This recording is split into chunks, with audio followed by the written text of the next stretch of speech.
এই ছেলে কুংফু দক্ষতায় এতটাই অবিশ্বাস্য ছিল যে সে যে কোনো জিনিসকে অনেক দূর থেকে টার্গেট করে নিখুঁতভাবে ফেলতে পারত।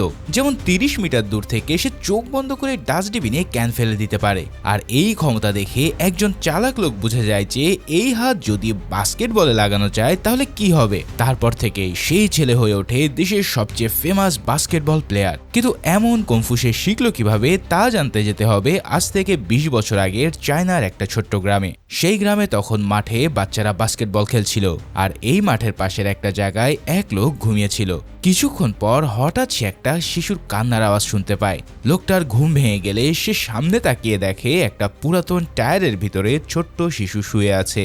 এই শিশুটির পাশে রয়েছে একটা চিঠি। বোঝাই যাচ্ছে কেউ বাচ্চাটাকে ইচ্ছে করে হয়তো ফেলে চলে গেছে। এই সব দেখে লোকটার মায়া হয়, কিন্তু সমস্যা হলো তার নিজেরই তো থাকার জায়গা নেই। তাহলে সে কি করে বাচ্চার দায়িত্ব নেবে? তাই সে শিশুটাকে নিয়ে চলে যায় কাছের একটা কুংফু স্কুলে। এই স্কুলে অনেক অনাথ বাচ্চা থাকে, আর এখানকার মাস্টারের সাথে লোকটার বেশ ভালো সম্পর্ক। মাস্টার শিশুটাকে দেখার সময় দেখতে পায় তার কাছে একটা বই, আর এটা হলো একটা কুংফুর বই। এই জিনিসটা দেখে তার মনে হয় শিশুটা হয়তো কোনো কুংফু পরিবারের সন্তান। ফলে আর কিছু চিন্তা না করে সে বাচ্চার দায়িত্ব নিয়ে নেয়। এভাবে 5 বছর পার হলে আমরা জানতে পারি যে ওই বাচ্চার নাম রাখা হয়েছে ফাং। মাস্টার তাকে আদর যত্নে বড় করেছে, এমনকি একদম ছোট থেকে তাকে কুংফু শেখানো হয়েছে। আসলে মাস্টার বুঝতে পারছিল যে ফাং এর ভিতর এমন কিছু আছে যেটা সে ব্যবহার করলে একদিন সে অসাধারণ কুংফু মাস্টার হতে পারবে। এভাবে চলতে থেকে একদিন মাস্টার তাকে ডেকে কুংফুর একটা গভীর রহস্যের কথা বলে। সে বলে যে কুংফু আসলে একটা শিল্প, আর যে মানুষ এই শিল্পটাকে মন থেকে একদম নিজের ভিতরে রপ্ত করতে পারে তার মধ্যে একটা সুপার পাওয়ার চলে আসে। এই পাওয়ার এতটাই অদ্ভুত যে সে চাইলেও সময়কেও নিয়ন্ত্রণ করতে পারবে, যার ফলে সেই শক্তি দিয়ে সে সময়কে পিছনে নিয়ে যেতে পারবে, আবার সামনেও নিয়ে আসতে পারবে। মানে বুঝতেই পারছো, কুংফু কেবল একটা ফাইটিং নয়, বরং এটা একটা আধ্যাত্মিক জগৎও। এছাড়াও মাস্টার জানায় যে তার পৃথিবীতে সময় শেষ হয়ে গেছে, ফলে সে আজ বিদায় নিতে চলেছে। তবে তার জন্ম নেওয়াটা সার্থক, কারণ সে তার লক্ষ্যটা পূরণ করতে পেরেছে। সে বলে যে ফাংকে সে ছোটবেলা থেকে সমস্ত কৌশল শিখিয়েছে, আর তার বিশ্বাস ফাং একদিন সেই শক্তির রপ্ত করতে পারবে। কিন্তু এই সময় ফাং এর বয়স অনেক ছোট ছিল, তাই সে মাস্টারের কথাগুলো ঠিকমতো বুঝতে পারে না। আর এরপরেই দেখা যায় মাস্টার তার কুংফু পাওয়ার ব্যবহার করে নিজেকে বরফে পরিণত করে বিদায় নেয়। ছোট্ট ফাং অনেক চিৎকার করে ছুটে আসে, তাকে সাহায্য করতে চায়, কিন্তু আর কিছুই করার থাকে না। এরপর পার হয়ে যায় আরো অনেক বছর। ফাং এখন একজন তরুণ যুবক। একদিন সে সাইকেল চালাতে চালাতে একটা কলেজের সামনে এসে থামে, কারণ কিছু ছেলেকে সে বাস্কেটবল খেলতে দেখছিল। বল বাউন্সের শব্দ কানে ঢোকার সাথে সাথেই তার মাস্টারের কথা মনে পড়ে যায়। আসলে বাস্কেটবল ছিল মাস্টারের সবচেয়ে প্রিয় খেলা, আর মাস্টার সবসময় চাইতো যে ফাং যেন একদিন একজন পপুলার বাস্কেটবল প্লেয়ার হয়। যার ফলে যখনই সে বলের কোনো শব্দ শোনে তখন তার মনে মাস্টারের চেহারাটা ভেসে ওঠে। অন্যদিকে সেই কুংফু স্কুলে এখনো বাচ্চাদের কুংফু শেখানো হয়। মাস্টারের মৃত্যুর পর স্কুলটা এখন 5 জন শিক্ষক পরিচালনা করেন। তাদের নাম হলো মাস্টার ফ্লে, লু, নি, মাস্টার হ্যাং, আর সবার উপরে আছে হেডমাস্টার। এই হেডমাস্টারকে লোকজন লোহার হাতওয়ালা মানুষ বলে ডাকে, কারণ তার হাত এতটাই শক্ত যে সে যে কোনো কিছুই 2 টুকরো করে ফেলতে পারে। আর এই কারণে সব বাচ্চারা তাকে ভয় পায়। তবে ফাং বেশ চালাক ছেলে। হেডমাস্টারের সাথে কুংফু প্র্যাকটিস করার আগে সে বুকের উপরে লোহার একটা সিল পরে নেয়, যার ফলে হেডমাস্টারের কোনো আঘাতই তার শরীরে লাগে না। কিন্তু সেদিন এই কৌশলটা তার ধরা পড়ে যায়, ফলে হেডমাস্টার প্রচন্ড রেগে গিয়ে ফাংকে বকাঝকা করে। এছাড়াও সে জানিয়ে দেয় আজ থেকে ফাংকে কোনো খাবারও দেওয়া হবে না। এমন শাস্তি পেয়ে ফাং এবার সেখান থেকে বেরিয়ে যায়। যেহেতু তার কোনো ঘর বাড়ি কিংবা আত্মীয় স্বজন নেই, তাই সে মন খারাপ করে একটা নদীর ধারে এসে বসে। এর কিছুক্ষণ পরে তার সামনে সে একটা ক্যান পড়ে থাকতে দেখে, আর একটু দূরে ছিল একটা ডাস্টবিন। ফ্যাং ক্যানটা তুলে নেয়, তারপর বিভিন্ন কুংফু কৌশল ব্যবহার করে সেটাকে সে ডাস্টবিনে ফেলতে থাকে। কোনো সময় হাত দিয়ে, কোনো সময় পা দিয়ে, এভাবে নানা কৌশলে প্রত্যেকবারই সে নিখুঁতভাবে সেই ক্যানটা ডাস্টবিনে গিয়ে ফেলে। ঠিক সেই মুহূর্তে নদীর পাশের একটা বেঞ্চে ওয়াং নামের একজন লোক বসেছিল। সে দূর থেকে ফাংয়ের এই কৌশলগুলো দেখে পুরোই হতবাক হয়ে যায়। সে ভাবতে থাকে যে এটা হয়তো কোইন্সিডেন্ট হবে, তাই সে নিজেও এবার ডাস্টবিনে একটা ক্যান ফেলার চেষ্টা করে। কিন্তু দেখা যায় এই ব্যাটা যতই চেষ্টা করুক না কেন একদম কাছে থেকেও সে ক্যানকে ফেলতে পারে না। তাই ব্যর্থ হয়ে সে ফাংয়ের পাশে এসে জিজ্ঞেস করে যে এত রাতে সেখানে বসে আছে কেন। ফাং জানায় তার কোনো ঘর বাড়ি নেই, তখন ওয়াং খাবারের কথা জিজ্ঞেস করলে ফাং জানায় সে কিছু খায়নি। তখন ওয়াং ফাংকে একটা চ্যালেঞ্জ দেয়। সে জানায় যে 20 মিটার দূরে তার মুখের মধ্যে সে যদি একটা কয়েন ফেলতে পারে তাহলে আজকে রাতে তার খাওয়া ফ্রি। পেটের ক্ষুধার কারণে ফাং এই সহজ কাজেই রাজি হয়ে যায়। তুমি হয়তো ভাবছো এই 20 মিটার দূর থেকে একজন মানুষের মুখে কয়েন ফেলাটা মনে হয় অনেক কঠিন, কিন্তু ফাং সেটাকে মুহূর্তের মধ্যেই করে ফেলে। কয়েনের গতি এতটা বেশি ছিল যে ওয়াং এর মুখে লাগার পর তার গলায় আটকে যায়, কিন্তু ফাইনালি ফাং তাকে উদ্ধার করে নিয়ে গেলে এবার ওয়াং তাকে নিয়ে চলে আসে রেস্টুরেন্টে। এই রেস্টুরেন্টের খাবারের দাম ছিল অনেক বেশি, যেটা দেখে ফাং প্রচন্ড অবাক হয়ে যায়। এবার সেই রেস্টুরেন্টে দেখা যায় একটা মেয়ে বেরিয়ে আসছে। এই মেয়েটা আসলে ওয়াং এর নিজের মেয়ে, যে এই রেস্টুরেন্টে ওয়েটার হিসেবে কাজ করে। ওয়াং তাকে বলে তাদের সাথে একজন মেহমান এসেছে। তখন মেয়েটি তাদের দুজনের জন্য স্পেশাল কিছু ডিশ আর দামি একটা ওয়াইন নিয়ে আসে। এই সব কাণ্ড দেখে তো ফাং প্রচন্ড খুশি হয়ে যায়। খাবার খেতে খেতে ওয়াং বলে তার সাথে আরো একটা কাজ আছে। এরপর দেখা যায় সে ফাংকে নিয়ে গেছে শহরের একটা বড় ক্লাবে। এখানে আমরা দেখতে পারি যে সেখানে রয়েছে নানা রকমের গেম, আর একটা বিশেষ গেম হচ্ছে কয়েন ছুঁড়ে দেওয়ার গেম। ক্লাবের মালিকের লোকদের সাথে বাজি ধরে এই গেম খেলতে হয়। তাই ফাং এবার সে গেম খেলতে শুরু করে, আর প্রতিবারই নিখুঁতভাবে কয়েন টার্গেট করে ফেলায় ক্লাবের লোকদের সে হারিয়ে দেয়, যার ফলে ওয়াং এবার বাজিতে ভালো টাকা কামাতে শুরু করে। কিন্তু ক্লাবের লোকেরা এত টাকা হারিয়ে প্রচন্ড রেগে যায়, যার ফলে তারা তাদের বসকে খবর দেয়। আর এই বসের নাম হলো টাইগার। টাইগার এসে সরাসরি ওয়াংকে বলে যে সে তো প্রতিদিনই হারে, তাহলে আজ নিশ্চয়ই সে কোনো চালাকি করে এই ছেলেকে নিয়ে এসেছে। তাই এবার সে দুজনকে এই ক্লাব থেকে বেরিয়ে যেতে বলে। ওয়াং ফাংকে নিয়ে চলে যেতে চাইছিল, কিন্তু ফাং তখন চুপচাপ আইসক্রিম খাচ্ছিল বিধায় যেতে চায় না। এতে করে টাইগার আর তার লোকেরা ফাংকে আজে বাজে কথা বলতে থাকে। আর এবার ফাং এর প্রচন্ড রাগ হলে দু পক্ষের মধ্যে শুরু হয়ে যায় মারামারি। যেহেতু ফাং ছোটবেলা থেকে কুংফু শিখেছে, তাই সে সবাইকে প্রচন্ড কেলিয়ে একদম আদমরা করে দেয়। সেই সাথে সাথে পুরো রেস্টুরেন্ট তছনছ হয়ে যেতে থাকে। পরের দিন সকালে টাইগার এবার তার লোকজন নিয়ে সরাসরি ফাং এর কুংফু স্কুলে হাজির হয়। আসলে তারা ফাং এর ব্যাপারে তথ্য বের করতে গিয়ে এই স্কুলের কথা জানতে পেরেছে। এখানে এসে সে হেডমাস্টারের সাথে একটা ডিল করতে চায়। সে জানায় হেডমাস্টার যেন আজকের পর থেকে তার পদ ছেড়ে দেয়। এমন আহাম্মক কথা শুনে হেডমাস্টার প্রথমে রাজি হয় না, কিন্তু টাইগার সব ব্যবস্থা করে এসেছিল। সে হেডমাস্টারের সামনে অনেকগুলো টাকা আর এক বক্স ভরা গোল্ড বার দেয়। এমন চকচকে স্বর্ণর বার দেখে হেডমাস্টার রাজি হয়ে পড়ে। পরের দিন সকালে স্কুলের সব স্টুডেন্টদের একসাথে করে নিয়ে আসা হয়, আর এই সময় হেডমাস্টার আসে টাইগারের সাথে। হেডমাস্টার বলে গত রাতে টাইগারের নাইট ক্লাবে গিয়ে কে ভাঙচুর করে এসেছে, যে করেছে এই কাজ সে যেন উঠে দাঁড়ায়। ফাং তখন ভয় চুপ করে থাকে, কিন্তু একটা ছেলে উঠে দাঁড়িয়ে ফাংকে দেখিয়ে দেয় আর বলে যে তার কারণে আজকে স্কুলের সুনাম নষ্ট হয়েছে। এখন এর শাস্তি স্বরূপ হেডমাস্টার তার স্টুডেন্টদেরকে দিয়ে ফাংকে সবার সামনে বেধড়ক পেটাতে থাকে। এই সিনটা দেখে কষ্ট লাগছে, কারণ ফাং চাইলে সবাইকে মেরে একদম ছাতু বানিয়ে দিতে পারত, কিন্তু সে তার টিচারকে মন থেকে অনেক সম্মান করে, তাই সে চুপচাপ মার খেতে থাকে। আর পাশে বসে থাকা টাইগার এবং তার লোকরা সেটা উপভোগ করছিল। তবে এত মার খাওয়ার পরেও হেডমাস্টার যখন তার পক্ষে কিছুই বলে না, তখন ফাং এর মনে গভীর আঘাত লাগে। যেই মানুষগুলো এতদিন ধরে তাকে বড় করেছে তারাই আজ টাকার জন্য তার বিরুদ্ধে দাঁড়িয়েছে। তাই ফাং সেদিনই সবার সামনে স্কুল থেকে বেরিয়ে যায়। এই দৃশ্য দেখে বাকি টিচারদের মন খারাপ হয়, কারণ এতগুলো বছর ধরে তারাই তো ফাংকে লালন পালন করেছে, কিন্তু ফাং আর তাদের দিকে পিছু ফিরে তাকায় না। সেদিন রাতে সে আবারও ওই নদীর ধারে যায় যেখানে ওয়েং বসে থাকে। সে ওয়েংকে সব কথা খুলে বলে, আর এটাও জানায় যে সে টাইগারের উপরে প্রতিশোধ নিতে চায়। তখন ওয়াং তার হাতে একটা বল দিয়ে দূরের একটা বাস্কেট দেখিয়ে জিজ্ঞেস করে যে ওই বাস্কেটে সে বলটা ফেলতে পারবে কিনা। ফাং বলে আরে এটা কোনো ব্যাপার না, আর এই বলার সাথে সাথে সে বলটাকে নিখুঁতভাবে বাস্কেটে ফেলে দেয় একেবারে না দেখেই। এই দৃশ্যটা দেখে ওয়াং এর মাথায় একটা বিশাল বড় পরিকল্পনা চলে আসে। সেই পরিকল্পনা অনুসারে শহরের সবচেয়ে পপুলার বিশ্ববিদ্যালয় হলো ফার্স্ট ইউনিভার্সিটি, আর এখানে একটা বাস্কেটবল টিমও আছে।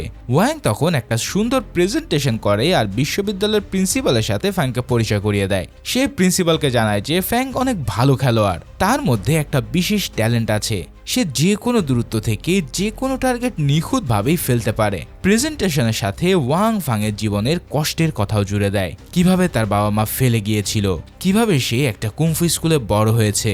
এই সব দুঃখের কথাগুলো শুনে প্রিন্সিপাল ফাংকে টিমে নিতে রাজি হয়ে যায়। কিন্তু প্রিন্সিপাল যখন ফাংকে নিয়ে টিমের কাছে যায় তখন লিচেন নামের এক মেয়ে বলে বসে যে ক্যাপ্টেন ছাড়া নতুন কোনো সদস্যকে টিমে নেওয়া সম্ভব না। নিয়ম হলো নতুন কাউকে আসতে হলে আগে ক্যাপ্টেনের সাথে খেলে অন্তত 1 পয়েন্ট করতে হবে। ওয়াং বলে যে ক্যাপ্টেনকে ডেকে নিয়ে আসো। তখন লিচেন ফোন করে আর দেখা যায় ক্যাপ্টেন ঠিকই তাদের পিছনেই আছে। এই ক্যাপ্টেনের নাম টিংওয়ে। কিন্তু ওয়াং আর ফাং দেখতে পায় যে টিংওয়ে মদ খেয়ে মাতাল হয়ে আছে। তখন ওয়াং লিজেনকে বলে যে এই তোমাদের ক্যাপ্টেন, এই অবস্থায় সে টিম লিড করবে কিভাবে? এই কথাটা টিং ওয়াং এর ইগোতে লাগে। সে বলে যে সে এতটাই প্রফেশনাল যে এই অবস্থাতেও ফাং তার সাথে পেরে উঠবে না।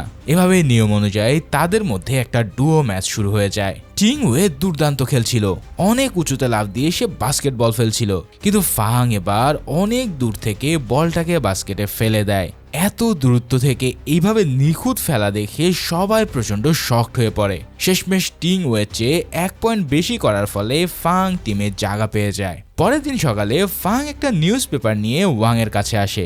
এই নিউজ পেপারে ফাংকে নিয়ে একটা খবর বেরিয়েছে যেখানে লেখা আছে ফার্স্ট ইউনিভার্সিটির বাস্কেটবল টিমের নতুন সদস্য হলো একজন এতিম ছেলে, যাকে স্কুল থেকে বের করে দেওয়া হয়েছে। এই এতিম শব্দটা শুনে ফাং এর এতটা রাগ হয়ে যায় যে তার মনে হচ্ছিল এই কথাগুলো পড়ে সবাই তাকে দুর্বল মনে করে বুলিং করবে। কিন্তু ওয়াং তাকে শান্ত করে বোঝায় যে এই খবরটা একদিন অনেক কাজে আসবে, এতে করে সবার মনে তার প্রতি একটা সহানুভূতি তৈরি হবে। সেদিন প্র্যাকটিস শেষ করে ফাং যখন মাঠে দাঁড়িয়েছিল সে টিং ওয়াংকে দেখে তার কাছে যায়। আগে টিং ওয়াং মাতাল অবস্থায় ফাংকে এতিম বলে গালি দিয়েছিল আর ফাং তখন তার সাথে বাজে ব্যবহার করেছিল, তাই সে এখন এখানে এসেছে ক্ষমা চাইতে। টিংওয়ে তার সাথে কথা বলতে শুরু করে। এক পর্যায়ে টিংওয়ে তাকে বাস্কেটবল সম্পর্কে পরামর্শ দেয়। সে বলে যে বাস্কেটবল খেলার সময় সবসময় বাস্কেটের যতটা কাছে থাকা যায় ততটা ভালো, কারণ এতে দূরত্ব কমে যায়। কিন্তু ফাংয়ের একটা আলাদা প্লাস পয়েন্ট আছে, সে দুর্দান্তভাবে দূর থেকে বাস্কেটবল ফেলতে পারে। এই ট্যালেন্টটাকে কাজে লাগাতে পারলে সে একদিন ফেমাস বাস্কেটবল প্লেয়ার হবে। তারপর টিংওয়ে বলে যে কিন্তু সেটা কি তুমি সত্যিই পারবে, নাকি সেদিনের ঘটনাটা স্রেফ কাকতালিয়া ছিল? যাও আরেকবার করে দেখাও তো। এই কথা শুনে ফাং তখন বল নিয়ে অনেক দূরে যায় এবং আবারও নিখুঁতভাবে বাস্কেটে বলটা ফেলে দিতে সক্ষম হয়। আর এই সিনটার পর থেকে টিংওয়ে আর ফাং এর মধ্যে শুরু হয় এক বিশাল বন্ধুত্ব। পরের দিন তাদের টিমের মধ্যে প্র্যাকটিস ম্যাচ, আর এটাই ফাংয়ের প্রথম টিম ম্যাচ, তাই সে আজকে অনেক এক্সাইটেড। কিন্তু সেদিন সকালে দেখা যায় টিংওয়ে অনেক আগে রেডি হয়ে মাঠে চলে এসেছে, যেটা সে আগে কখনোই করতো না। এই দৃশ্য দেখে তার ছোট বোন লিচেন জিজ্ঞেস করে যে হঠাৎ তার এমন পরিবর্তন কেন। জবাবে টিংওয়ে জানায় সে একজন বন্ধু পেয়েছে আর যার কারণে তার সমস্ত দুশ্চিন্তা চলে গেছে, কেননা সে বুঝতে পেরেছে যে তাদের টিমে এমন একজন আছে যে একাই পুরো টিমকে জিতিয়ে দিতে পারবে। কি বুঝতে পারছো তো টিংওয়ে আসলে কার কথা বলছে? এর কিছুক্ষণ পর সেখানে আসে জিন নামের একটা ছেলে। তার চলার মধ্যে একটা আত্মবিশ্বাস আছে, এছাড়াও তার ভাই পুরো সেলিব্রিটি লেভেলের। আসলে জিন ফার্স্ট ইউনিভার্সিটির সবচেয়ে পপুলার খেলোয়াড়, তার পারফরমেন্সের কারণে পুরো দেশ তাকে চেনে। লিচেন ফাংকে জিনের সাথে পরিচয় করিয়ে দেয়, সেখানে জিন জানায় যে সে ফাংকের ব্যাপারে আগেই শুনেছে। সেখানে সে ফাংকে আরো বলে যে বাস্কেটবলের বেসিক জিনিসগুলো আগে তাকে শিখতে হবে, তারপর সবাই মিলে একটা শক্তিশালী টিম তৈরি করবে। কিন্তু ঠিক তখনই ওয়াং এসে জিনকে বলে ফাংয়ের খেলা আগে একবার দেখে নিতে। এভাবে বেশ কিছুদিন কেটে যায়। তাদের ইউনিভার্সিটির এই বছরের ফার্স্ট ম্যাচের দিন আসে, কিন্তু ফাংকে তারা ব্যাকআপ প্লেয়ার হিসেবে রাখে, কারণ সবাই মনে করে যে সে বাস্কেটবলের নিয়ম কানুন তো খুব একটা ভালো জানে না। এভাবে অনেকক্ষণ ধরে ফাং বেঞ্চিতে বসে খেলা দেখছিল, তাকে কোনোভাবেই মাঠে নামার সুযোগ দেওয়া হচ্ছিল না। ওয়াং মনে মনে চাইছিল যে ফাংকে অন্তত একটা সুযোগ দেওয়া হোক, যাতে সে নিজেকে প্রমাণ করতে পারে। এভাবে ব্রেকের সময় ওয়াং টিংওয়েকে বলে যে এভাবে খেলতে খেলতে তো তোমরা ম্যাচ হেরে যাবে, তাই এবার প্লিজ ফাংকে একটা সুযোগ দাও। যার ফলে এবার ফাংকে একটা সুযোগ দিয়ে মাঠে নামানো হয়। আর এরপরে শুরু হয় এক কড়া জিনিস, প্রতিটা প্রতিপক্ষই তাকে হারানোর জন্য উঠে পড়ে লাগে। এটা দেখে বাকিরা চিন্তায় পড়ে যায়, কিন্তু ফাং তখন কনফিডেন্স নিয়ে দূর থেকে একের পর এক বল ছুটতে থাকে, আর সেগুলো বাস্কেটে পড়তে পড়তে তাদের পয়েন্ট এক এক করে বেড়ে যায়। আর ফাইনালি একদম শেষ মুহূর্তে ফাংয়ের কারণে তাদের টিমের জয় হয়ে যায়। আর এই ম্যাচ উইনের কারণে ফাংয়ের পুরো লাইফটাই যেন বদলে যেতে শুরু করে। সে তার ট্রেনিং আরো জোরালোভাবে শুরু করতে থাকে, দিনরাত প্র্যাকটিস করতে করতে থাকে বাস্কেটবল। তাকে প্র্যাকটিসে হেল্প করছিল লিচেন। আর এভাবে ধীরে ধীরে দেখা যায় ফাং লিচেনকে পছন্দ করতে শুরু করেছে। আসলে যেদিন প্রথম সাইকেল চালিয়ে সে বিশ্ববিদ্যালয়ে এসেছিল সেদিনে লিচেনকে দেখে ফাংয়ের ভালো লেগে যায়। একদিন রিহার্সালের সময় ফাং স্টুডিওতে গিয়ে নিজের কিছু মজার ছবি তোলে আর সেগুলো দিয়ে একটা অ্যালবাম বানিয়ে লিচেনকে উপহার দেয়, যার ফলে এটা পেয়ে লিচেন অনেক খুশি হয়ে যায়। আর আস্তে আস্তে তার মনেও ফাংয়ের জন্য ফিল তৈরি হতে শুরু করে। এভাবে একদিন রিহার্সালের সময় ফাং টিংওয়ের কাছে চলে যায় স্লাম ডাঙ্ক শেখার জন্য। কিন্তু টিংওয়ে মনে করে যে ফাংয়ের এখনো সেই পর্যায়ে আসেনি যে সে এত কঠিন স্লাম ডাঙ্ক শিখতে পারবে। আসলে স্লাম ডাঙ্ক হলো বাস্কেটবল খেলার সবচেয়ে কঠিন একটা ধাপ, ঠিক যেমন ফুটবলে ড্রিবলিং করার মতন। তো ফাং এতে মন খারাপ হয়, কিন্তু সে সিদ্ধান্ত নেয় সে একাই শিখবে, যার ফলে সে রাতের বেলা স্টেডিয়াম ফাঁকা থাকার সময় একা একা প্র্যাকটিস করতে থাকে। প্রথমে সে উঁচুতে লাফ দিয়ে বাস্কেটবল ফেলার চেষ্টা করে, কিন্তু নর্মালি সে কোনোভাবে পেরে উঠছিল না। আর তখন সে তার কুমফুর দক্ষতা ব্যবহার করে যেই না লাফ দিতে থাকে, তখন দেখা যায় সে এক লাফে এত উপরে উঠে গেছে যে স্টেডিয়ামের ছাদ পর্যন্ত পৌঁছে যায়। মানে বুঝতেই পারছো এই ফাংয়ের ভিতরে এমন শক্তি আছে যেটা সে সহসাই দেখাতে চায় না। এভাবেই চলে আসে ম্যাচের দ্বিতীয় দিন। ম্যাচ শুরু হওয়ার আগে প্রতিপক্ষের এক প্লেয়ার ফাংকে বুলিং করতে থাকে। সে জানায় ফাং তো একটা এতিম আর স্কুল থেকে রিজেক্টেড হওয়া পাবলিক। এই সব কথাগুলো বলে আসলে সে ফাংয়ের মনোযোগ ভাঙতে চাইছিল, কিন্তু ফাং তার সাথে কোনো তর্কে জড়ায় না। এরপরে ম্যাচ শুরু হয়ে গেলে রেফারি বলটাকে উপরে ছুঁড়ে মারে। এবার ফাং রাগ আর ক্ষোভের সাথে সেই বলটাকে পাঞ্চ করে দিয়ে দেয় জিনের দিকে। জিন সুযোগ পেয়ে বাস্কেটে বল ফেলে দেয়। এরপর ফাং একের পর এক পয়েন্ট করতে থাকে। আর খেলার একদম লাস্ট রাউন্ডে ফাং স্লাম ডাঙ্ক করার চেষ্টা করে দুর্দান্তভাবে একটা পয়েন্ট নিয়ে নেয়, কিন্তু দেখা যায় যে অতিরিক্ত স্পিড থাকার কারণে ফাং সরাসরি গিয়ে ধাক্কা খায় বাস্কেটের গায়ে। আর এই দৃশ্য দেখে পুরো স্টেডিয়াম হতবাক হয়ে যায়। এভাবে একের পর এক তারা ম্যাচ জিততে থাকে। ফাংয়ের পারফরমেন্সের কারণে নিউজ পেপার, টিভি সব জায়গাতে তাকে নিয়ে কথা হয়, যার ফলে সে রাতারাতি হয়ে যায় ফেমাস। সবার মুখে একটাই বিষয়, যে ছেলেটা বাস্কেটবলের বউ জানতো না সে এত কম সময়ে কিভাবে এত ভালো পারফরমেন্স করছে। এরপর দেখতে পাই ফাংয়ের এই সফলতার জন্য ওয়াং সবাইকে নিয়ে একটা পার্টির আয়োজন করে। পার্টিতে ফার্স্ট ইউনিভার্সিটির সব প্লেয়াররা মিলে ড্রিঙ্কস করছিল, কিন্তু এই পার্টিতেই ফাংয়ের কাছে আসে জাং নামের একটা ছেলে। সে তাকে বলে যে তুমি যেই টিমে আছো সেই টিম তোমার যোগ্য নয়, তুমি আমাদের টিমে চলে আসো।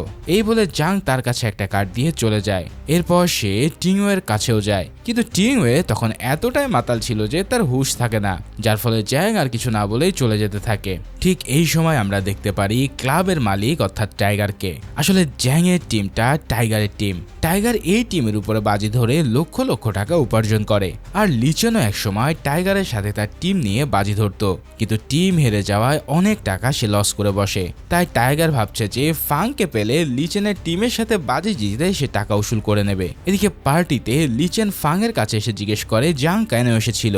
তখন ফাং সব কথাটা খুলে বলে। এবার লিচেন জানায় যে জ্যাং একসময় তাদের টিমেরই প্লেয়ার ছিল, তবে 2 বছর আগের একটা ফাইনাল ম্যাচে ছোট্ট একটা বিষয় নিয়ে রাগ করে সে চলে যায়। তারপর থেকে জাংয়ের টিমের মালিক লোভ দেখিয়ে তাদের টিমের ভালো প্লেয়ারগুলো কিনে নিতে থাকে, যার ফলে ধীরে ধীরে তাদের টিমে কেবল দুর্বল প্লেয়াররাই পড়ে থাকে। আর তাদের এত পপুলার টিমটা দেশের সবচেয়ে খারাপ টিমে পরিণত হয়। এই বিষয়টা লিচেনের ভাই টিং ওয়াং কিছুতেই মেনে নিতে পারছিল না, কেননা সে নিজের হাতেই পুরো টিমটা গড়েছিল, যার ফলে সে ডিপ্রেশনে চলে যেয়ে মদ খেতে শুরু করে। আর এই ঘটনা থেকে সে এখনো বেরোতে পারেনি। এছাড়াও লিচেন আরো জানায় যে সে ভয় পাচ্ছে হয়তো ফাং ও তাদের টিম ছেড়ে চলে যেতে পারে, কিন্তু ফাং সাফ জানিয়ে দেয় যে এই টিম ছেড়ে সে কোথাও যাচ্ছে না, কেননা এই টিমই তাকে এত দূর নিয়ে এসেছে। এদিকে টাইগার রাগান্বিত হয়ে ক্লাব থেকে বেরিয়ে যায়, আর দেখা যায় ওয়াং এর নাক দিয়ে হঠাৎ রক্ত ঝরছে। এই দৃশ্য দেখে ফাং দ্রুত দৌড়ে আসে। সে ভাবে যে টাইগার হয়তো তাকে মারধর করেছে, তাই সে টাইগারকে বাধা দিতে চাইলে ওয়াং তাকে বাধা দিয়ে এদের পিছনে সময় নষ্ট না করার জন্য বলে দেয়। এছাড়াও সে জানায় যে তার প্রতিশোধ যদি নিতে হয় তবে সে যেন খেলার মাধ্যমে নেয়। এবার দেখতে দেখতে সে ফাইনাল ম্যাচের দিন চলে আসে, আর আজকের ফার্স্ট ইউনিভার্সিটির বিপক্ষ দল হলো টাইগারের দল। টাইগার এই কারণে ফাং আর চিওয়াংকে কিনতে চাইছিল। এভাবে ম্যাচের প্রথম দিকে দেখা যায় টাইগারের টিমের প্লেয়াররা ইচ্ছে করে ফার্স্ট ইউনিভার্সিটির প্লেয়ারদের ইনজুরি করে দিচ্ছে। আসলে তারা জেনে বুঝে আঘাত করছে যাতে এই ম্যাচ তারা জিততে পারে। এর কিছুক্ষণের মধ্যে টিম এবং জিনের গায়ে আঘাত করলে তাদের খেলার বাইরে পাঠিয়ে দেওয়া হয়। ফলে এখন পুরো ম্যাচের দায়িত্ব পড়ে ফাংয়ের উপর। ফাং একাই টিমকে জেতানোর অনেক চেষ্টা করছে, কিন্তু যখনই সে পয়েন্ট করার চেষ্টা করে ঠিক তখনই প্রতিপক্ষ তাকে আঘাত করতে থাকে। কিন্তু তবুও ফাংয়ের কুংফু ফাইটিং এর সাথে তারা কেউ পেরে ওঠে না। সে তার কুংফু দক্ষতা দিয়ে একে একে সবাইকে মোকাবেলা করতে করতে পয়েন্ট নিতে থাকে। কিন্তু এদিকে টাইগার টিম আগেই 98 পয়েন্ট করে ফেলেছিল, যেটা তাদের চেয়ে অনেক বেশি।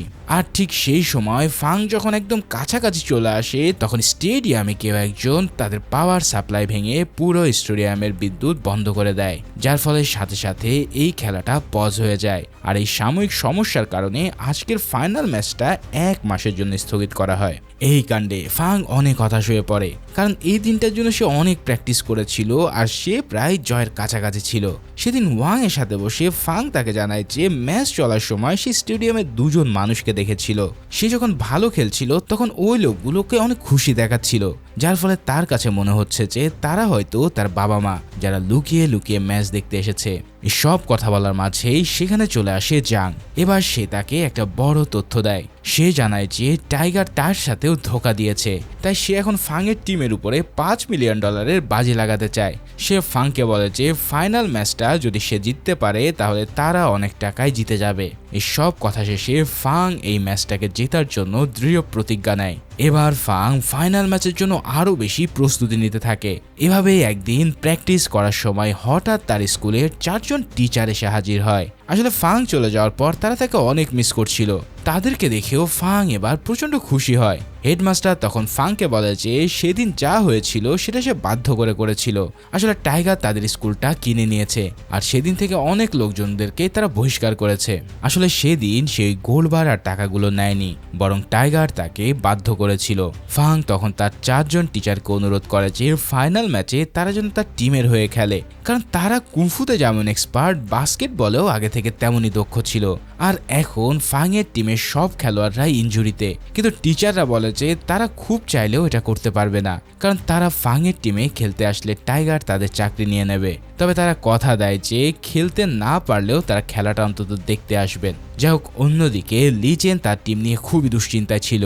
আগের ম্যাচে আঘাত পাওয়ার পর থেকেই টিং ওয়াং এর হাত কাঁপছিল, সে কিছুতেই ঠিকমতো বলটা ধরতেও পারছিল না। ঠিক তখনই সেখানে ফাং আসে এবং লিচেনকে বলে যে যেভাবেই হোক আমাদের এই ম্যাচটা জিততেই হবে। এরপর লিচেন তাকে জিজ্ঞেস করে যে ফাং তাকে পছন্দ করে কিনা, আর যদি পছন্দই করে তাহলে কেন এখনো প্রপোজ করছে না। সব শুনে ফাং সাথে সাথে লিচেনকে প্রপোজ করে দেয়, আর এভাবেই তাদের সেই সম্পর্কটা শুরু হয়ে যায়। এর কিছুদিনের মাঝেই দেখতে দেখতে ফাইনাল ম্যাচের দিনও চলে আসে, কিন্তু টিং ওয়াং এবং জিন ইনজুরিতে থাকায় তারা খেলতে পারছে না, যার ফলে ম্যাচ শুরু হওয়ার আগে টাইগার বলে যে ফার্স্ট ইউনিভার্সিটি টিম একটা ল্যাংড়া টিম, তাদের কি কোনো সাহস আছে? ঠিক তখনই স্টেডিয়ামে প্রবেশ করে ফাংয়ের 4 জন টিচার। ফাইনালি তারা সিদ্ধান্ত নিয়েছে যে ফাংয়ের জন্যই তারা লড়বে, তাতে তাদের চাকরি চলে গেলেও কিচ্ছু আসে যায় না। এমন স্যাক্রিফাইস দেখে ফাংয়ের চোখ দুটো জ্বলজ্বল করে ওঠে, সে খুশিতে আত্মহারা হয়ে যায়। কিন্তু এখানে টাইগারের ম্যানেজার রেফারিকে বলে আরে এটা তো নিয়মের বাইরে। তবে রেফারি জানায় যে তারা আগে থেকেই টিমের নাম দিয়ে গেছে, তাই এই মুহূর্তে তারা বৈধভাবেই খেলতে পারবে। সো ফাইনালি শুরু হয়ে যায় এক কঠিন লড়াই। কুংফু মাস্টাররা ইতিমধ্যে মাঠে নেমে সেই লেভেলের সোয়াগ দেখিয়ে একটা পজিশন নেয়। তাদের শরীরে কুংফু শক্তি, এছাড়াও রয়েছে তাদের অসম দ্রুততা, আর সেই সাথে সাথে অ্যাকুরেসি ও টাইমিং দেখে টাইগারের টিম তো পুরোই কট খেয়ে যায়। একের পর এক তারা এই ম্যাচে অদ্ভুত অদ্ভুত স্টাইলে পয়েন্ট তুলতে থাকে। এছাড়াও এই ম্যাচে ফাং এত সুন্দরভাবে একটা স্লাম ডাং করে যেটা দেখে সবাই পুরো টাস্কিত হয়ে পড়ে। কিন্তু এখানে আরো কাহিনী হচ্ছে, ফাইনাল ম্যাচের আগেই টাইগার রেফারিকে টাকা দিয়ে কিনে রেখেছিল, তাই যখনই ফাংয়ের টিম জেতার পথে ছিল তখন বারবার রেফারি ভুয়া ফাউল দিয়ে তাদের পয়েন্ট বাতিল করতে থাকে, আর কোনো কারণ ছাড়াই সে বাঁশি বাজিয়ে খেলার মনোযোগ নষ্ট করতে শুরু করে। একবার চিন্তা করো তারা এই ম্যাচের জন্য কতটা হার্ড ওয়ার্ক করেছে, কিন্তু একটা ফাইনাল ম্যাচের রেফারি নিজেই বিক্রি হয়ে গেছে। পুরো স্টেডিয়াম এটা দেখতে পাচ্ছে, কিন্তু কেউ কিছু করতে পারে না। তবে এবার এটা দেখে একজন টিচার একটা পিন বের করে রেফারির গলায় ছুঁড়ে মারে, আর সাথে সাথে এবার রেফারির পুরো বডিতে একটা ঝাঁকানাকা শুরু হয়ে যায়, যার ফলে সে আর এই বাঁশি বাজাতে পারে না। এদিকে টাইগারের ম্যানেজার ইশারা দেয়, আর মাঠের মাঝখানে টাইগারের কিছু লোক চলে আসে। তারা এবার ম্যাচের মধ্যেই ফাংয়ের টিমে সবাইকে মারতে শুরু করে, কিন্তু টিচাররা এবার রেগে গিয়ে তাদের কুমফু পাওয়ার ব্যবহার করে এমন অ্যাকশন দেখায় যা দেখলে তুমি পুরো ভিমড়ি খেয়ে যাবে।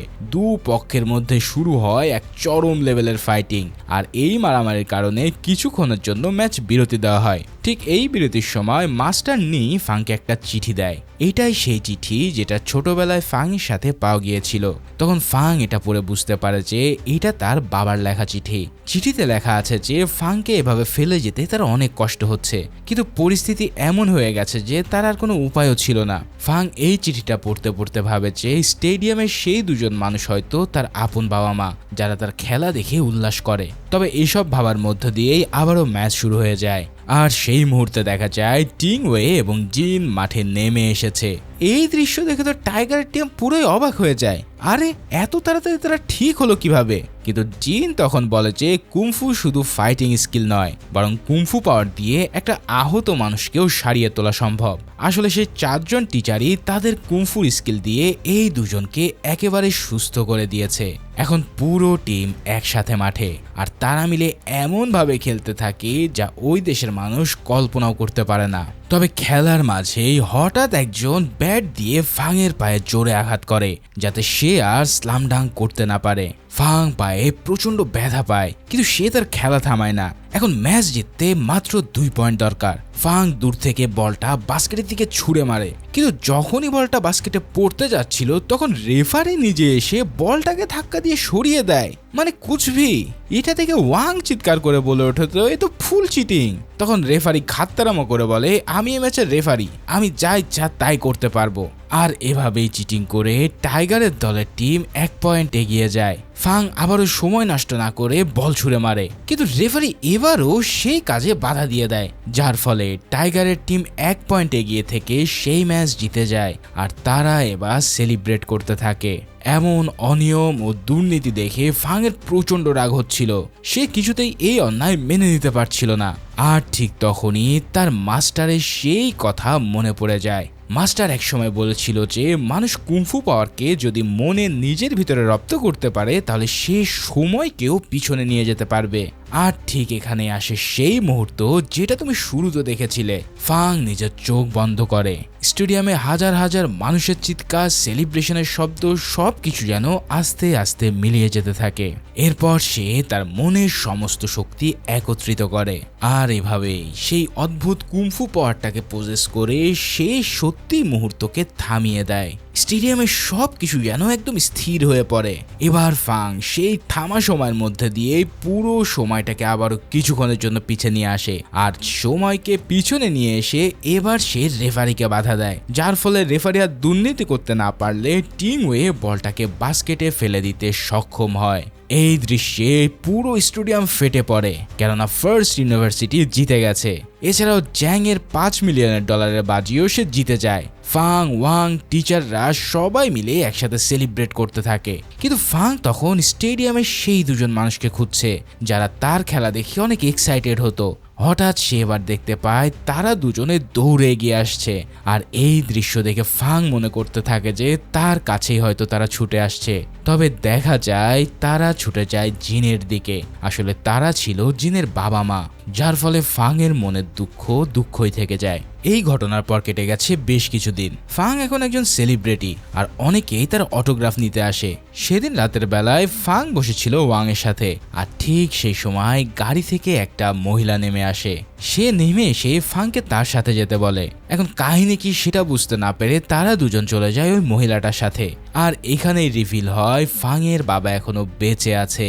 শুধু তাই নয়, তার বাবা এই দেশের সবচেয়ে ধনী ব্যক্তিদের ভিতরে একজন। ফাং এমন একটা পরিবারের ছেলে জানতে পেরে ওয়াং তো প্রচন্ড খুশি হয়ে যায়। এরপর ফাং এর দেখা হয় তার নিজের বাবার সাথে। সে তার বাবাকে একটা লকেট দেখায় যেটা তার কাছে ছোটবেলায় ছিল, আর এটা দেখেই তার বাবাই বুঝে যায় যে এটাই তার আসল সন্তান। আর এখানে ফাং তাকে একটা প্রশ্ন জিজ্ঞেস করে যে আমার কি দোষ ছিল যে তুমি আমাকে ফেলে রেখে এসেছিলে। তখন তার বাবা বলতে থাকে যে তার দাদি তার মাকে কখনো মেনে নিতে পারেনি, আর তার মায়ের সাথে সে কখনো ভালো আচরণ করতো না। শুধু তাই নয়, তার দাদি পরিকল্পনা করে তার মাকে হত্যা করে, যার ফলে ফাং যাতে যাতে বেঁচে থাকে তার জন্যই সে তাকে ওই কুংফু স্কুলের কাছে রেখে বিদেশে চলে গিয়েছিল। তবে সেখানে গিয়ে সে শুধু ফাংয়ের জন্যই অনেক টাকা উপার্জন করেছে, আর এখন সে সমস্ত সম্পত্তি ফাংয়ের নামে লিখে দিয়েছে। তবে সব কিছুতেও ফাং মোটেও খুশি হয় না, কিন্তু ওয়াং জানায় তুমি ফাইনালি তোমার আসল পরিবার পেয়েছো, তাই এখন উচিত তাদের সাথে থাকা। তখন ফাং বাধ্য হয়ে তার বাবার সাথেই থেকে যায়, আর ওয়াং একটা চাপা দুঃখ নিয়ে সেখান থেকে বেরিয়ে পড়ে। ঠিক একদম শেষে দেখা যায় ওয়াং একটা রেস্টুরেন্টে তার মেয়ের সাথে কথা বলছে। সেখানে তার মনটা অনেক খারাপ, কারণ সে ইতিমধ্যে ফাংকে অনেক ভালোবেসে ফেলেছে। সে ফাংকে নিজের ছেলের মতো মনে করে। সেখানে ওয়াং জানায় যে ফাং এখন একটা অনেক বড় পরিবারের সন্তান, সে কি কখনোই আমার সাথে আর দেখা করতে আসবে? আর ঠিক সেই সময় একটা কয়েন তার গ্লাসে এসে পড়ে, আর এইটা দেখে সে বুঝতে পারে যে ফাং বড় লোকই নয়, বরং তার আসল প্রিয় মানুষটার কাছে চলে এসেছে। এখানে ফাং তাকে জানায় যে যেই বাবা তার নিজের স্বার্থের জন্য আমাকে ফেলে যেতে পারে সে আমার বাবা নয়, তুমি হচ্ছ আমার আসল বাবা, কারণ তুমি আমাকে আজ এই পর্যন্ত নিয়ে এসেছো। এই সব কথা শুনে ওয়াং এর চোখ দিয়ে পানি পড়তে থাকে, আর আবারও তাদের একসাথে হওয়ার মাধ্যমে এই অসাধারণ মুভিটাও এখানেই শেষ হয়।